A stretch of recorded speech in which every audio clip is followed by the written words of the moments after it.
Vinit Sambre joins us now. Vinit, good morning. Thank you for joining us. Joining from office, joining from work. Have you managed to reach on time on this rainy Friday morning? Good morning. I had to leave quite early today just to sort of have some cushion. But there is no cushion for IT investors. Yeah. Just no So cushion. What's gone wrong, Vinit? I mean, 2 quarters ago, all IT companies they came out and said the following: all is well, and AI is not an opportunity. It is not a threat. It is an opportunity, and we are getting fat deals. But in between 6 months or less than 2 quarters, the commentary has changed 180 degree. What has gone wrong? I mean, I do not challenge the spirit of some of these IT companies. I mean, they are good corporate managements. It is just that they've not been able to understand the environment, I guess.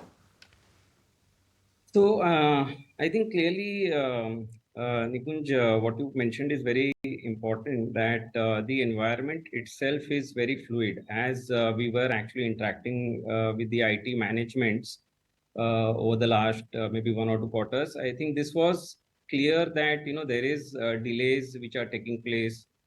Clients' decision making is a bit delayed. But what these managements were sort of also alluding to was the fact that the deal pipeline looks okay, which I think, anyways, when we look at the numbers, most of the companies, if one focuses on the deal pipeline, those are okay. The other thing which I think the managements have been guiding towards is the fact that while transformational deals may be sort of difficult to come by, but some of these efficiency related deals or cost takeout deals, those are still coming up. So a question to me actually in my mind is that some of these cost efficiency deals, if they are actually improving, they shouldn't be seeing delays in terms of starting, because if the companies over there are worried about a slowdown, they should be in fact looking towards enhancing or accelerating the deployment of the cost takeout deals. So that is something which I sort of not getting clear answers to. But let me say one more. The other thing which I feel as far as the IT sector is concerned, while we may keep going through these ups and downs and the sentiments, like you were saying a few minutes back, sentiments is what actually drives these short-term moves.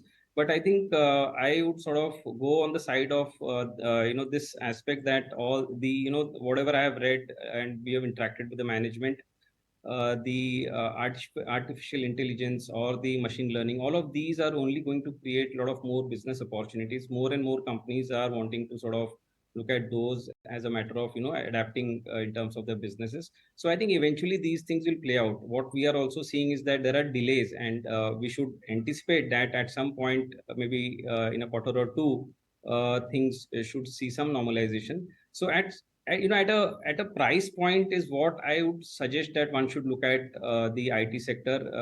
At let's say 5% of dividend yield, some of these large caps really become good attractive.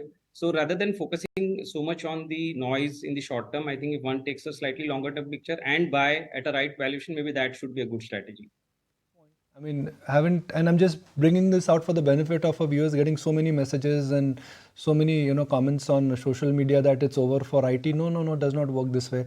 Indian IT sector has gone through 2008, Y2K, enterprise, digital. These are companies which generate so much of return on equity and return on capital and so much of cash that this sector's ability to come back. Now, growth, of course, will get compromised. Vinith, I'd like to draw your attention to something which you've really specialized in, understanding the small and the mid-cap space. Some of your peer AMCs have stopped accepting lump sum flows into small cap funds. What is your understanding of the positioning and the risk reward ratio for the small cap universe per se right now? See, I think overall, if we just maybe look at the last 3 months or so, the way we have seen the markets actually move up, and it's a broad-based rally which has actually taken into consideration the mid caps, the small caps, and all across we have seen a significant up move. And especially if we look at YTD, the large caps maybe have gone up by 10 odd percent, but the mid and small caps have gone up by almost 17-18%. So that's a massive up move in the last maybe YTD. So I would say in terms of valuations, definitely when we see such sharp moves, I think that creates a certain amount of worries in our mind. While for a large pool of investors, as it goes up, the risk seems lower. But on the contrary, as it keeps going higher, the risks actually also keeps going higher, which is not generally considered at that point in time, because the narrative is that everything is okay and people are choosing to not consider the risk at that point in time. So I would say that while the valuation risks remain in a lot of pockets, but on the whole, if I look at the comparisons of valuations across the large cap, mid cap, and small cap, I would say that small caps are relatively still well priced. There could be pockets of hyper valuation in some of the categories, but there are few categories where the valuations are looking reasonable. So I think from that perspective, it is okay to own some of these small caps, as we consider that the next few years the broad-based economic growth will aid the good companies' growth across the mid and small caps as well. So I think from that perspective, one should take that long-term view and hold on. But also from the sensitizing the risk of valuations, I think if one has gotten extraordinarily, overexposed to the category, I think there's no harm in actually cutting down some bit of that exposure as well. At the current juncture, Vineet, if you have to keep it very simple for the benefit of our viewers, what to your mind is the most overrated sector or theme, and similarly the most underrated theme stroke money making potential? I think it's very simple, Nikunj. So today we look at all these. I get worried when I look at the valuations of the engineering, capital goods, manufacturing theme. So see, there is a fundamental backup, but I would say that there is a lot of narrative which is actually also pushing the valuations, higher.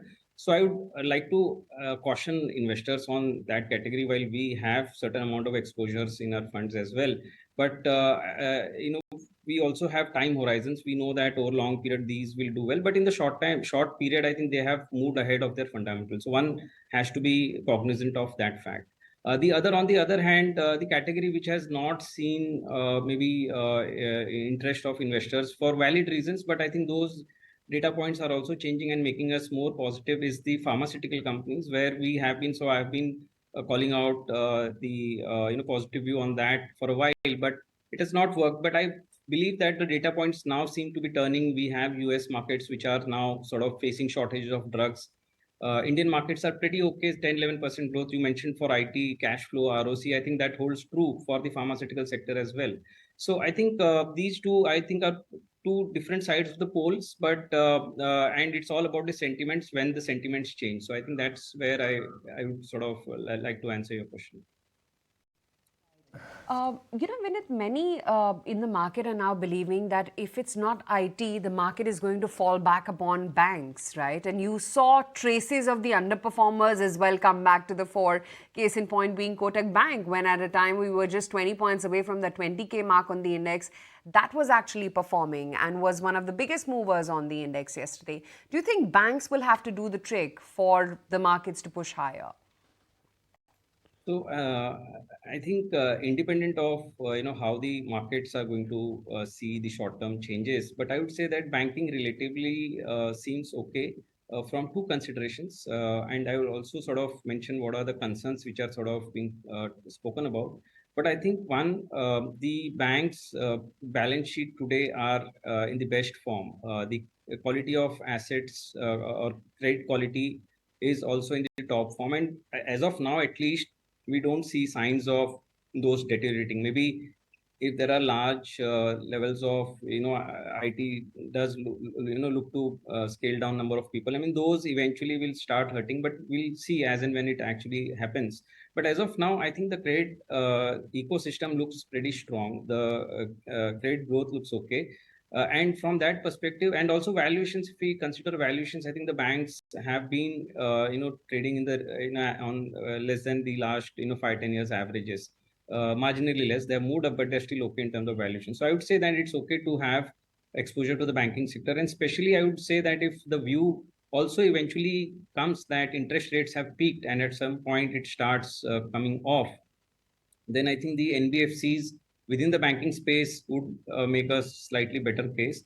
And what is a worry which I was talking about? The worry is that in general, the view also is that the NIMs have peaked out because the interest rate are at the peak, and once it starts correcting, the NIMs will also see some pressure. But considering the fact that the credit growth is high and some amount of giving up on NIMs, I think that would still yield a decent growth in the profitability, and I think that is what one should sort of focus on. If I'm going to switch gears and then talk about the other capex dominated theme, defense, railways, how should one position in those themes? Because they are right now the real darlings of the market. Yeah, so I think any sector assessment has to be considered from two viewpoint. One is how does the long-term picture looks like? Does the companies, they have the ability to sort of sustain their momentum, and they have the entry barriers which they have created. I think some of these companies, businesses, they do have that long-term mode, if I may use that word. And I think with the given context where you are seeing that the order announcements are also improving, I think these should help these companies. But on the other end of the spectrum, which I sort of alluded to at the beginning, is that some of these sectors, like you mentioned, are also darling. So there's a lot of narrative which has also got built very quickly. So one has to be careful about the valuations. I would sort of caution right now to increase significant exposures here. Maybe at certain point when there's some consolidation or they give up some returns for whatever reasons. I'm not saying that they may fall, but I think those should be the price points one should sort of think about for enhancing the exposure. So I think that's my personal opinion on the category. Wrap it up with one more sector where, in a sense, the first 6 months it has emerged as the sector of the year, autos. Yeah. Is it like a deep swell in autos, or you think the sector genuinely has some more potential left? Growth versus valuation comfort is there. I would sort of believe that the sector does have some more potential left, and for a simple reason, Nikunj, here.